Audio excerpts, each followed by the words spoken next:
अपने जिला और शहर अध्यक्ष डॉक्टर इंजीनियर राकेश शर्मा जी को आमंत्रित करता हूं कि राहुल जी का बुक्का देकर स्वागत करें।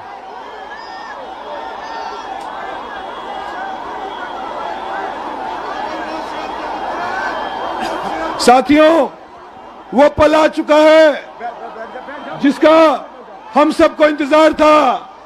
इस बड़े बड़ौत की पावन धरा पे हम सब के नेता राहुल गांधी जी पहुंच चुके। एक बार जोरदार तालियों से स्वागत करिए।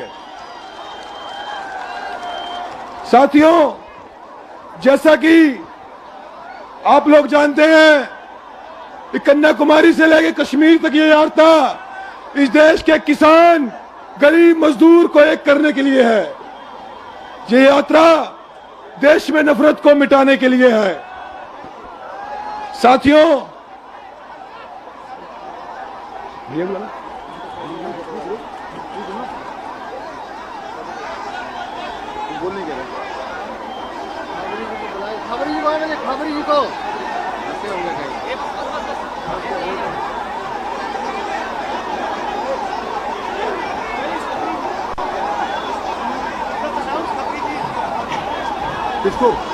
मेरी दरख्वास्त है प्रदेश अध्यक्ष माननीय ब्रिजलाल खाबरी जी मंच पे आए। आदरणीय ब्रिजलाल खाबरी जी मंच पे आए।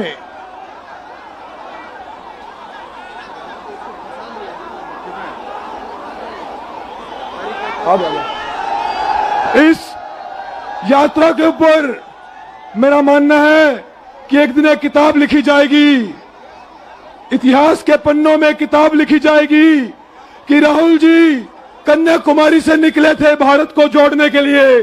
वो तमिलनाडु गए, केरल गए, महाराष्ट्र गए, वो राजस्थान गए और वो उत्तर प्रदेश में आए।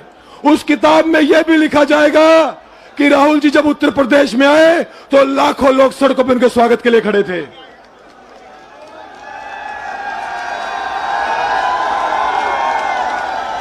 मैं आप सबसे पुनः आग्रह करता हूं, एक आवाज में नारा दीजिए, जोड़ो जोड़ो,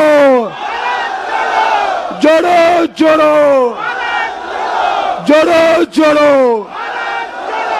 साथियों, अब हम सबके नेता, हमारी विचारधारा माननीय राहुल गांधी जी को आमंत्रित करता हूं।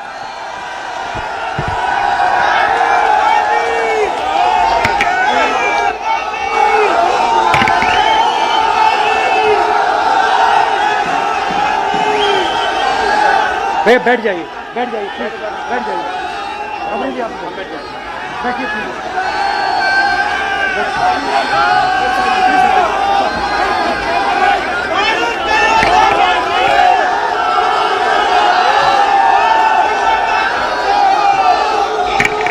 कांग्रेस पार्टी के वरिष्ठ नेता, हमारे प्यारे कार्यकर्ता, भाइयों और बहनों, प्रेस के हमारे मित्रों, आप सबका यहां बहुत बहुत स्वागत, नमस्कार। मैं जहां भी जाता हूं कहता हूं प्रेस के हमारे मित्रों, मगर मित्रों का काम नहीं करते ये लोग। हमारा छोड़ो, जनता के मित्रों का काम नहीं करते ये। क्योंकि अगर आपके मित्र होते तो आपको देश की सच्चाई दिखाते, बेरोजगारी के बारे में बताते, महंगाई के बारे में बताते, मगर नहीं, ये तो आपको चीता के बारे में बताते हैं। देखो देखो, अफ्रीका से 4 चीता आए हैं, देखो जंगल में घूम रहे हैं। देखो,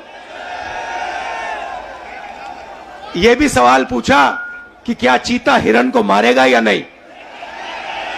मतलब अफ्रीका का चीता हिंदुस्तान में आकर हिरण को मारना भूल जाएगा।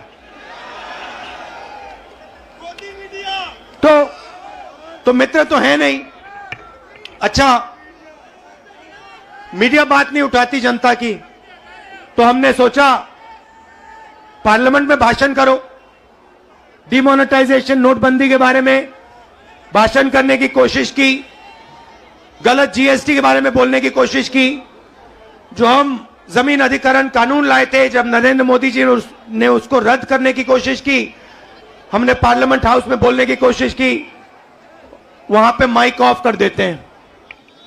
देखो ऐसे माइक ऑफ, जो बोलना बोलो। हेलो, नमस्कार, कैसे हो? तो एक तरफ मीडिया बात नहीं उठाती, दूसरे तरफ माइक ऑफ कर देते हैं। तो हमने सोचा चलो जनता के साथ कन्याकुमारी से कश्मीर चलकर जनता से बातचीत करें, जनता की आवाज सुने और जनता के दिल में जो है वो रखें। 3000 किलोमीटर हो गए, कन्याकुमारी से शुरू किया। कम नहीं होता भाइयों और बहनों, आप ये मत सोचो कि 3000 किलोमीटर कम होता है, कम नहीं होता है। 110 दिन हो गए, मगर अजीब सी बात है, थकान नहीं है। आप देखिए, मेरा चेहरा देखिए, कोई थकान नहीं है। लोग पूछ रहे टी शर्ट में कैसे चल रहे हो? ना थकान है ना ठंड लग रही है मुझे, अब मैं क्या बोलूं।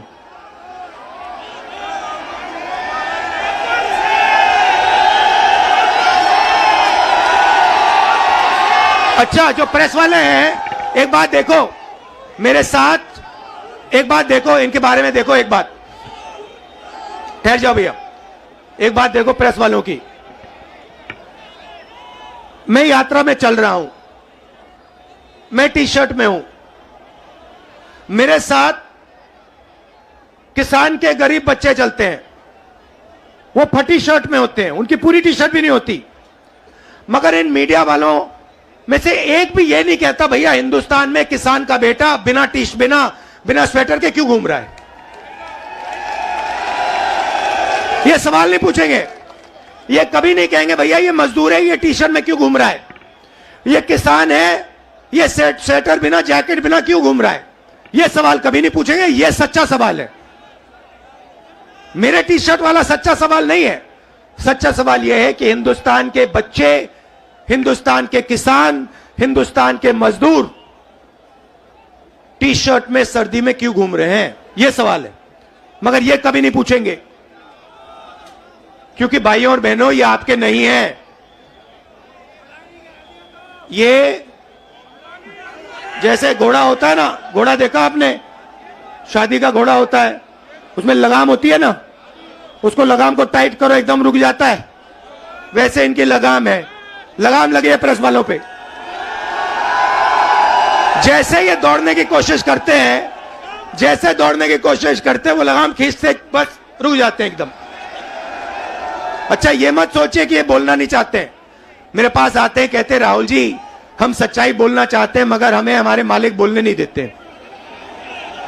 मैं कहता हूं भैया डरो मत, बोल दो। कहते हैं नौकरी भी तो करनी है हमें, अगर हमने सच्चाई बोल दी नौकरी से निकाल देंगे, किसी और को डाल देंगे, वो झूठ बोलेगा। तो यात्रा का लक्ष्य जो देश में नफरत और हिंसा फैलाई जा रही है उसको मिटाने का है। भाइयों और बहनों, बीजेपी की पॉलिसी हिंदुस्तान के युवाओं को, किसानों को, मजदूरों को डराने की पॉलिसी है। नोटबंदी, गलत जीएसटी, कोविड के समय जो इन्होंने किया, ये सारी की सारी पॉलिसियां किसान को, मजदूर को डराने के लिए है। क्योंकि ये जानते हैं जब ये डर फैलाते हैं, उस डर को नफरत में बदलना बहुत आसान होता है। ये इनका काम है। जनता को डराओ, किसान को डराओ, मजदूर को डराओ, युवा को डराओ और उसके डर को नफरत में बदल दो। डरो मत। ये भैया, ये एक बात समझ लो, ये आपने बोला डायलॉग, ये मेरा डायलॉग नहीं है, ये शिव जी का डायलॉग है। ये डायलॉग डरो मत, ये हमारा धर्म है। अब देखिए,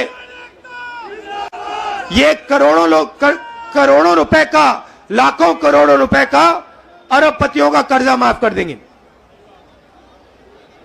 लाखों करोड़ रुपए 1 मिनट में माफ कर देंगे। और किसान भूखा मर जाए उसका कर्जा ये माफ नहीं कर सकते, कभी नहीं कर सकते। आप यूपी के, बाकी हिंदुस्तान के किसान हमारे पास आए थे, यूपीए की सरकार थी, आपने कहा हमारा माफ करो, 10 दिन में हमने 70,000 करोड़ रुपए, 72,000 करोड़ रुपए माफ कर दिया था। मजदूरों के लिए, गरीबों के लिए मनरेगा, भोजन का अधिकार, किसानों के लिए कर्जा माफ। तो हम डर को मिटाने की राजनीति करते हैं, क्योंकि हम जानते हैं अगर ये देश डर जाएगा, इस देश का फायदा नहीं होगा। अगर नफरत फैल जाएगी, इस देश का फायदा नहीं होगा। भाई और बहनों, दो और मुद्दे हैं यात्रा के। एक है महंगाई, और मैं आपसे पूछना चाहता हूं, प्रधानमंत्री जी आते थे, जब यूपीए की सरकार थी, कहते थे गैस सिलेंडर 400 रुपए का हो गया है, 400 रुपए का गैस सिलेंडर हो गया। भाइयों बहनों, आज कितने का है? मगर आज प्रधानमंत्री नहीं आते, आज आकर नहीं कहते कि भैया 1100 का हो गया। अच्छा, एक और सवाल है भैया, ये जो 1100 और 400 रुपए का फर्क है, ये किसकी जेब में जा रहा है? ये किसी ना किसी की जेब में तो जा रहा है ना। मतलब ये आसमान में तो नहीं गायब हो रहा।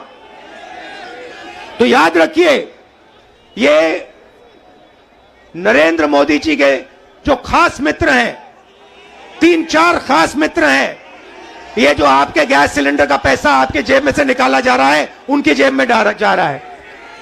अच्छा भाइयों और बहनों, पेट्रोल का क्या दाम हुआ करता था यूपीए के समय? 60 रुपए। आज क्या है? 100। तो ये भी याद रखिए, ये जो 40 रुपये, 60 रुपया जो है, जो आपके जेब में से निकाला जा रहा है, ये भी उनके 2-3 मित्रों के जेब में जा रहा है।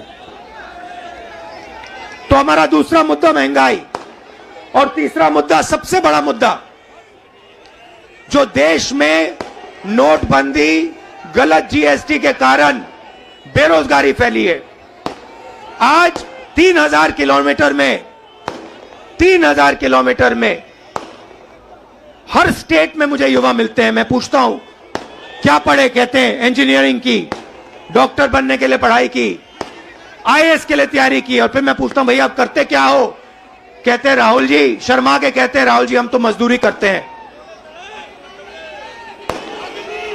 कोई कहते हैं भैया, कोई कहते हैं मजदूरी करते हैं, और कोई कहते हैं भैया हम पकौड़े पका रहे हैं। इंजीनियरिंग की पढ़ाई की, आलू के पकौड़े बना रहे हैं। अच्छा, एक रास्ता था युवाओं के लिए अग्निवीर वाला,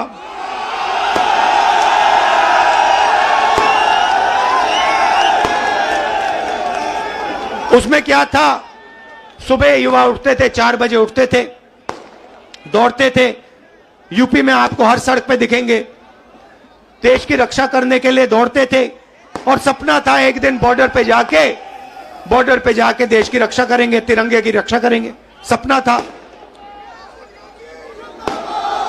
युवा 15 साल सेना में सेवा कर सकता था, उसके बाद उसको पेंशन मिलती थी।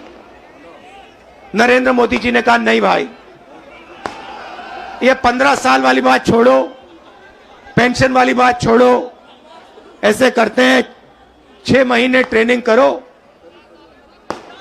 बंदूक पकड़ो, 4 साल रहो, फिर जूता मार के बाहर निकाल देंगे और उसके बाद बेरोजगार हो जाओ।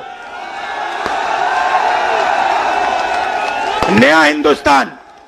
और जब युवाओं ने कहा कि हमें यह अच्छा नहीं लगा, और जब युवा सड़क पे उतरे, नरेंद्र मोदी ने क्या कहा? नरेंद्र मोदी जी ने क्या किया? उन्होंने उनसे कहा कि अगर तुम्हारी फोटो ले ली गई सड़क पे तो तुम्हें सरकारी नौकरी नहीं मिलेगी। तो देखिए,